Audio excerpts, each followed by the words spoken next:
Cooking a great steak at home isn't hard, and this is how you do it.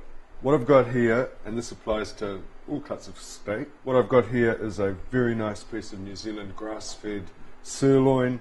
It's cut quite thickly, more like a New York cut, and before I put it into the pan, which I'm getting nice and hot over here, not too hot, I want to add a little bit of New Zealand olive oil.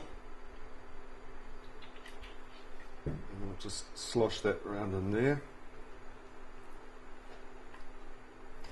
And I'm going to season it with salt and freshly ground black pepper.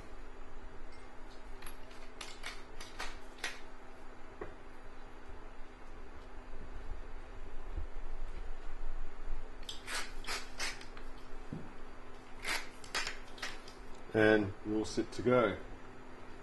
When the steak goes in the pan, I want to hear it start to fry, so I need it hot enough to do that, but not so that it's going to burn the oil. And that's what I want to hear.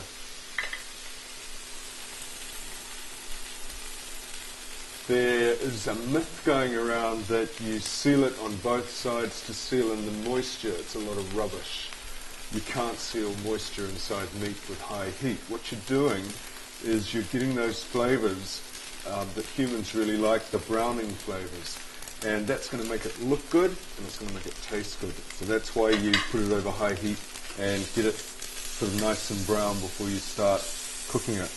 Now that's quite a hot pan, I can tell, because there's lots of steam and a little bit of smoke coming off that, so I'm going to turn it down just a touch. It's quite a thick piece of steak. I want this to be medium rare, which is mostly cooked but slightly raw in the middle. So I'm just going to let that burble away nicely. It's going to take about maybe 4 minutes each side, 3 to 4 minutes each side for that to be medium rare. You may have noticed that I've left the fat on. I particularly do this especially with sirloin steak because of course it's going to lubricate the steak as it cooks, keep it nice and moist, and it's also going to make it taste really good. You can decide later whether you're going to eat it or not. If you do decide that you want to eat the fat, nothing wrong with that, as long as you don't do it every day, just turn it up on its end like that and let it get nice and brown and crisp. Let the fat actually cook through. I'm not going to eat the fat, so I'm not going to worry.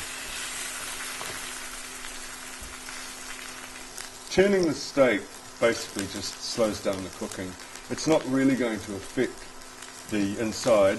It's the amount of time it spends in the pan which gives you the degree of cookery.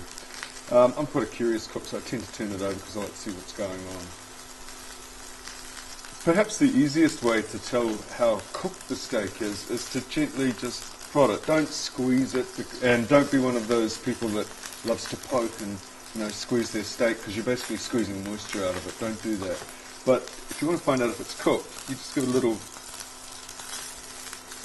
press, and if it feels soft, it means it's raw. If it's springy, it's starting to get cooked. So what I'm wanting is, I want medium rare. I want it to be a little bit raw in the middle, but when I press it, I want it to spring back quite quickly. It's actually not doing that just yet, because that's quite a thick piece of steak. So I'll just wait for a little while. In fact, I might even turn it over. It's quite a hot pan. Okay, so look, when I press this, it springs back quite quickly. I hope I haven't overcooked it. So I'm going to take that out of the pan. I'm going to leave that just to relax, or as they say, rest, because what I don't want to happen when I cut that is I don't want all the juice and blood to come spilling out of it. So if you let that rest, the whole thing calms down and the juice will stay inside. So here's the delicious pan-fried piece of sirloin, and it's been resting for about 5 minutes. So we'll just slice it open and see where we're at. And there we go. Just on the rare side of medium rare.